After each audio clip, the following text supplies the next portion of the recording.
안녕하세요. 일어나 올러가 임동식 전 작가 임동식입니다.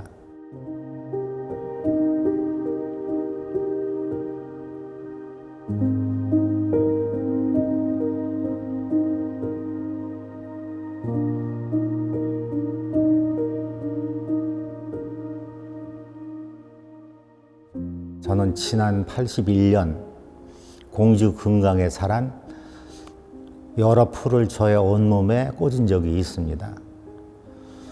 일상적이 아닌 이러한 어떤 그 행위를 통해서 저는 스스로 자연을 통한 어떤 감흥의 세계에 빠져든 적이 있습니다.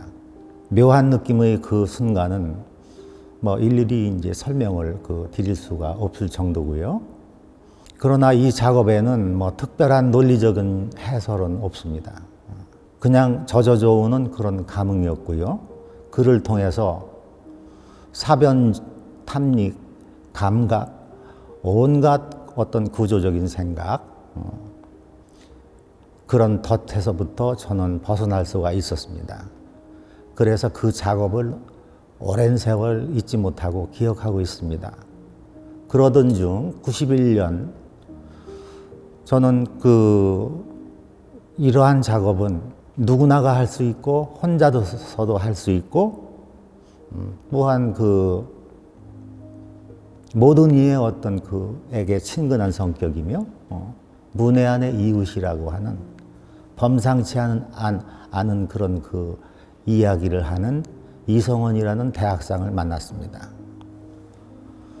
그는 그 후로 어떤 야투 자연미술에 이렇게 참가하면서 작품을 발표하면서도 자신을 작가라고 이야기를 않고 자연에서 감흥을 전하는 리포터라고 생각한다고 하는 아주 특별한 의견을 얘기하는 그러한 젊은이였습니다. 그래서 저는 금강변 자연미술을 대변하는 작품으로 저의 온몸의 풀꽃기와 또 참 이러한 새로운 신인 이성원의 이제 입에 물은 갈대 그 장면을 상하로 배치해서 그렸습니다. 야투 자연미술의 어느 편을 지향하고 무엇을 얘기하고 싶어 하고자 하는 그 장면을 이렇게 나타냈다. 그렇게 생각하고 있습니다.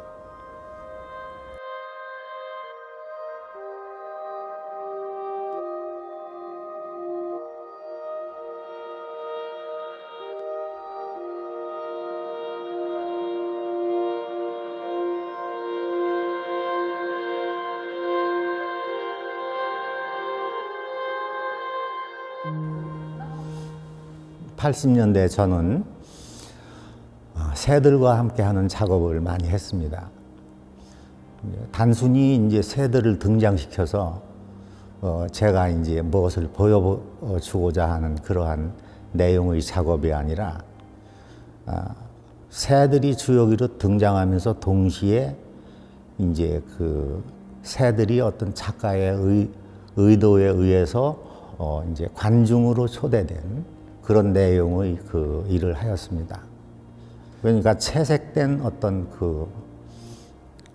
오려진 새들의 모양에 이제 먹이를 통한 유도로 새들이 접근해서 이제 부리로 쪼아 먹을 때 어떤 관계가 형성이 되면서 그 가운데 새들은 자신들이 모양 비슷하게 오려진 그 그림을 감상하고 거기에 칠해져 있는 색채를 감상할 거라고 하는 이제 그런 의미에서 이제 새들을 관중으로 초대했다.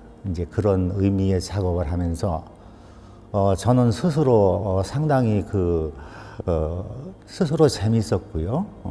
그리고 더욱 제 정신이 자유로워지는 것 같고 어떤 미술이라는 기존 방법론의 테두리로부터 더 벗어나서 내가 정신적으로 접촉하는 그 대상은 이제 사람들이기도 하지만 그거보다도 그 선을 넘어서 새들과 함께하는 작업을 한다 하는 그런 점에서 엄청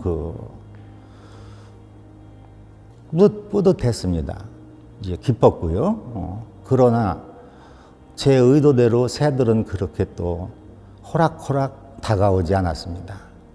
딴 때 제가 아무것도 들고 있지 않은 상태로 먹이를 던져줄 때는 그렇게 잘 오던 애들이 제 발 앞에까지 오던 아이들이 제가 이제 카메라를 갖고서 이제 작품을 한다 하니까 제 스스로가 막 긴장해서 이렇게 이제 노려보는 식으로 이제 있으니까 좀처럼 다가오지 않았기 때문에 정말 그건 쉽게 이루어지지 않았던 길고 긴 어떤 기다림의 시간이었습니다.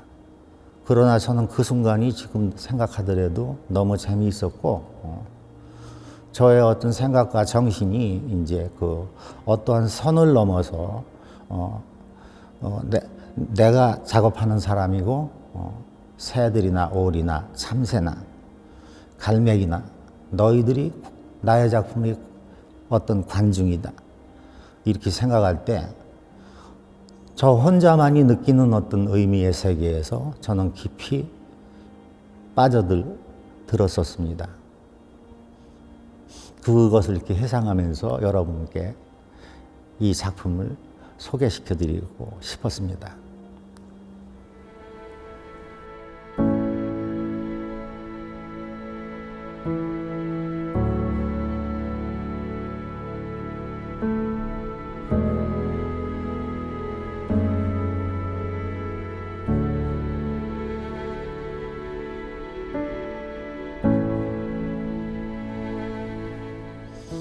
예, 93년 가을 추석 전의 일이었습니다. 제가 공주 원골 마을에서 이제 살기 위해서 들어갔던 첫 해에 있었던 일인데요. 원골 마을 그 이웃의 복골 마을에 사는 한 후배가 추석 전 할아버지 산소 벌초를 하던 중에 불섭해서 어미 잃은 아기 산토끼 2마리를 이렇게 발견을 하고 이제 고민 끝에 이렇게 저한테 데리고 왔습니다. 저는 이제 거기다가 그냥 놓으면 어미가 데리고 갈 게 아니냐, 그러니까 이제 사람의 손끝이 스친 그 새끼는 어미가 절대 돌보지 않는다는 걸 자기가 알고 있었기 때문에 가지고 왔다. 그때 동네 할아버님들 그런 분들은 뭐 절대로 키울 수가 없을 것이다. 당신들도 과거에 산에서 이렇게 데려다가 한번 키워볼까 하고 온갖 노력을 했지만 입을 꼭 다물고 절대 먹지 않고 이렇게 굶어서 죽더라. 얘도 이제 죽을 것이다. 그런 얘기를 저한테 해주었어요. 저는 이제 그 동네 분들도 가시고 그 후배도 간 뒤에 큰일 났더라고요. 이제 그 후배가 이제 우유를 이렇게 이제 갖고 왔는데, 그래서 뭐 제가 할 수 있는 일이라는 것은 이제 당황하면서 이제 먹어라. 내가 너희들을 일부러 여기 데려온 게 아니지 않느냐. 그러니까 도와주고 싶다. 먹어라. 이제 이렇게 이제 뭐 텔레파시를 해본 적은 없지만 이제 그런 마음의 신호를 보냈습니다. 실제 이제 중얼거리면서요. 이제 가만히 그러던 중에 이제 애기들이니까 따뜻한 어미의 품을 이렇게 그리워할 것 같은 생각이 들어서 제 이제 내복 속에 이렇게 집어넣어서 이제 제 심장 있는 부분에 이제 2마리를 이제 했는데, 걔네들의 크기는 한 주먹에 이렇게 쥐더라도 충분할 정도로 여유가 있을 정도로 적은 애들이었습니다. 그래서 이제 먹어라 하면서 계속 이야기를 하니까 작은 혀를 꺼내서 이렇게 살살살살살 이렇게 건드리는 느낌이 났습니다. 그래서 제가 이제 옳지 하면서 이제 얼른 꺼내서 이렇게 잡아서 여기 산토끼 2마리가 이렇게 있는 데다가 우유를 찍어서 한 방울씩 똑똑 해주니까 그 작은 혀를 꺼내서 이렇게 먹기 시작하더라고요. 하여간 뭐 그 뒤로는 뭐 정말 참 성인들 막걸리 마시듯이 잘 마시는 그런 과정을 거쳐서 잘 자랐습니다. 그들과 이제 방 안에서 키울 때 겪었던 그 아름다웠던 그 기억과 추억은 이루 말할 수가 없습니다. 걔네들은 야행성이기 때문에 밤만 되면 이렇게 뛰어다녔습니다. 그래 장판 바닥이 이제 미끄러워서 뛰는 뒤에 지장이 있을까봐 이불, 요, 헌, 옷 뭐 이런 것을 삥 둘러서 걔들이 뛰어다니게 하면 이제 두 놈이 서로 이렇게 경쟁을 하듯이 뛰어와서 제 침대 위에 올라와서 제 가슴 위에 올라와서 자기가 먼저 올라왔다는 듯이 이렇게 눈을 반짝이고 눈을 마주치고 했습니다. 그러던 중에 한 마리는 저의 과보로 이제 죽었습니다. 그때에 이제 받았던 그 슬픔과 그 충격은 뭐라고 얘기할 수가 없었습니다. 하루에 3번씩 밖에 데리고 나가서 일광욕을 시키고, 겨울에 드문 토끼풀이 어디 있겠습니까? 그러나 이제 혹간에 이제 푸른 뭐 그런 것을 뜯어다가 이렇게 하기도 했던 그 한 마리가 이렇게 죽고, 걔가 죽으니까 이제 남은 한 마리는 걔를 생각하는 그 모습은 뛰어다니지도 않고 방 안에 있는 화분에 웅크리고 있어서 정이 있는 그 모습을 보면 정말 그 눈물이 너무나 많이 났습니다. 그러면서 이제 나무 이파리 그런 것을 이렇게 보면 이제 토끼 귀가 이렇게 생각나기도 하고 온통 토끼에 대한 관심 참 들으시는 분들은 좀 웃으실지 모르지만 제가 참 밤낮으로 보름간 울었습니다. 그래서 이제 토끼를 기리며 생각하며 이제 토끼 귀를 닮은 이파리를 제 귀에 이렇게 대고 이렇게 이제 사진을 찍는 이제 그런 작업이 이제 있었고요. 그것을 이제 사진상으로는 사진이라는 것은 이제 자연의 어떤 컬러의 재현성을 갖고 있기 때문에 이제 컬러풀한 그 느낌에서는 이제 제 마음이 전달되는 것 같지도 않고 그래서 이제 보시는 것처럼 이제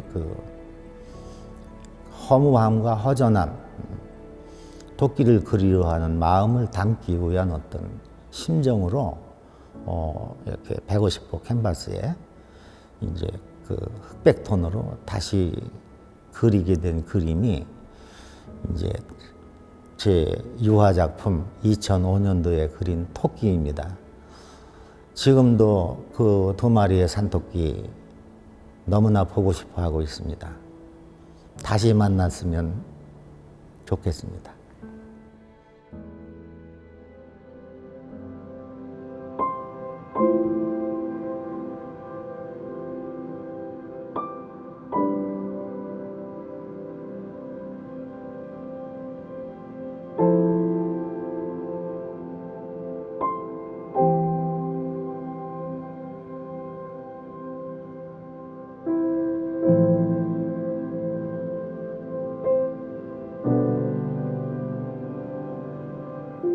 농촌마을, 원골마을이라고요. 제가 거기서 들어가서 한 9년, 이제 10년 가까이 될 무렵에 알게 된 저의 동갑내 친구는 제가 원골마을에서 한 10여 년간 이렇게 배우려고 했고 또 체험을 했고 동네 분들과 더불어 생활을 통해서 새로이 참 인식되고 했던 농경 문화에 대한 그러한 어떤 마음속에 새로운 어떤 가치를 부여하는 그러한 예술과 마을 뭐 그런 행사를 이렇게 하던 중에 농사라고 하는 어떤 하는 것은 이제 신석기 시대라고 하지 않습니까? 신석기 시대를 이제 농경혁명 이렇게 얘기를 하는데 그 지점으로부터 더 거슬러 올라가서 이제 채집 생활을 하는 친구를 알게 됐습니다.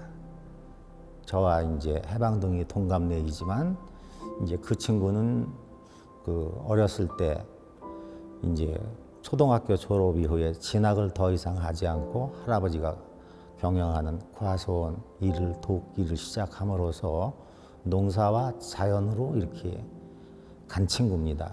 시간 있으면 친구들과 더불어 지게를 지고 나무를 하러 다녔고, 뭐 산딸기 따기, 뭐 씨름하기, 수영하기, 새알 꺼내기, 수 없는 그 이제 지금 제 생각으로 이제 말씀을 드리자면 한편의 시 같은 자연의 일부와 같은 그러한 아름다운 생활을 했던 그런 사람입니다. 예. 저는 이제 그 친구와 대비해서 생각해 볼 때는 참 책을 가까이 했어야 됐고 펜대를 붙잡고 글씨를 써야 됐던 지식의 세계에 들어간 사람입니다. 그러니까 이제 그러한 어떤 지적 체계의 유식 세계에 이제 갈 수밖에 없었던 저의 일면과 어렸을 때부터 자연의 일부처럼 자연의 아름다움을 노래하며 느끼며 체험하며 신식, 몸신자 신식입니다. 알식자. 신식을 통해서 자연을 관통하여 깨닫는 그 친구를 제가 만나서 이제 제 나름대로 이렇게 그 친구의 이름을 이렇게 져줬습니다. 자연예술가. 이러한 친구가 진정한 의미에서 자연 예술가구나. 이제 그러한 이야기를 했고요. 그래서 이제 그 친구의 어떤 그러한 성장과 기타 수없이 많이 해놓은 이제 겪어왔던 어떤 다양한 직업 세계 그런 거와 이제 모든 것을 이렇게 비추어 볼 때 이제 그런 것을 이제 화면의 왼쪽에는 이제 제 친구를 배치하고 오른쪽에는 저를 배치해서 유년기, 청년기, 장년기, 노년기 이렇게 이제 사계절의 어떤 시간의 변화를 이제 주제로 해서 그린 그림이 이제 자연예술가와 화가라는 제목의 이제 그림이 되었습니다. 그러니까 결론적으로 이제 말씀을 드리자면 이 그림은 이제 그 친구와 대비함으로써 저라는 사람이 어떻다는 것을 나타내기 위한 목적으로 그린 게 아닙니다. 예. 자연예술가 어릴 때부터 참 똥장군, 오줌장군을 이렇게 져야만 됐고 지게를 지고 이제 산으로 나무를 하러 가야만 됐었고 또 소를 먹이기 위하여 지게를 지고 풀을 깎으러 갔던 우평남을 예찬하는 그림입니다.